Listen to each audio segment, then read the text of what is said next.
तारीख 3 अगस्त 2022। इस दिन नक्सलियों ने बस्तर के बीजापुर जिले के कोमटपल्ली में देश का सबसे बड़ा और ऊंचा नक्सली स्मारक बनाया था।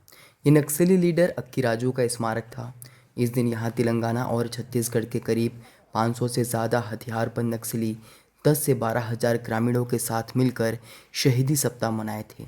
करीब सप्ताह भर पहले तक ये इलाका नक्सलियों के सबसे सुरक्षित पनाहगाह के रूप में था, लेकिन अब यहाँ पुलिस कैंप खुल चुका है। फोर्स ने करीब 64 फीट ऊंचे नक्सलियों का स्मारक ब्लास्ट कर उड़ा दिया है। हालांकि इससे पहले एसपी समेत अन्य पुलिस अधिकारियों ने स्मारक के साथ सेल्फी ली। स्मारक तोड़कर यह संदेश दिया कि नक्सलियों की हुकूमत वाले इस इलाके पर अब जवानों ने कब्जा जमा लिया है। विकास से कोसों दूर इलाके में अब विकास की नई इबादत लिखने की तैयारी शुरू हो चुकी है।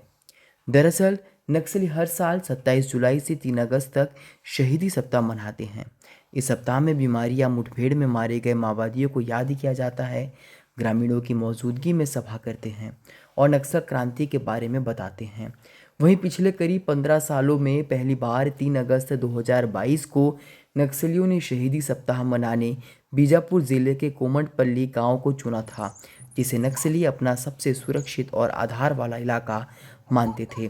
इससे पहले इस तरह के बड़े आयोजन तेलंगाना या फिर महाराष्ट्र बॉर्डर में ही हुआ करते थे। वहीं कोमटपल्ली के इस आयोजन में तेलंगाना और छत्तीसगढ़ में सक्रिय करोड़ों रुपए के central committee member Damodar, Sujata, Vikas जैसे बड़े माओवादी कैडर यहां पहुंचे थे। इनके अलावा Pamed area committee, Jagargunda area committee, Maad area committee, Indravati area committee, company number 9 के भी टॉप लीडर्स यहां जुटे हुए थे। उस इलाके के करीब 10 से 12 हज़ार ग्रामीणों के बीच माओवादियों ने अपना शहीदी सप्ताह मनाया था। साथ ही अपने मृत लीडर अक्की राजू का करीब 64 फीट ऊंचा शहीदी स्मारक बनाकर नक्सल संगठन के लिए उसके कामों को जनता को बताया था।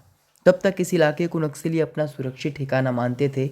पुलिस कैंप या फिर जिला मुख्यालयों से भौगोलिक रूप से दूरी ज़्यादा होने की वजह से ऑपरेशन के दौरान पुलिस भी यहाँ नहीं पहुँच पाती थी। लेकिन कुछ दिन पहले ही इस इलाके में स्थित झिड़पल्ली में और 20 दिसंबर को वाटेबागू गांव में जवानों का कैंप खुला, जिससे ऑपरेशन करने में आसानी हुई। जिसके बाद 2 दिन पहले यानी 23 दिसंबर 2024 को बीजापुर एसपी जितेंद्र यादव समेत भारी संख्या में जवान नक्सल स्मारक को तोड़ने के लिए इलाके में पहुंच गए। स्मारक के चारों ओर बम बिछाया। फिर एसपी समेत अन्य अफसरों ने स्मारक के साथ सेल्फी ली, फिर ब्लास्ट कर इस स्मारक को चंद सेकंड में गिरा दिया। स्मारक के साथ अफसरों की सेल्फी इस बात का प्रमाण है कि उन्होंने नक्सलियों के सबसे मजबूत ठिकाने में देश के इकलौते सबसे बड़े लीडर का स्मारक गिराकर उनके इलाके पर अपना कब्जा जमाया है। अब दावा है कि नक्सली इस इलाके से बैकफुट हो चुके हैं। दरअसल नक्सली लीडर अक्की राजू माओवादियों के सेंट्रल कमेटी का सदस्य था।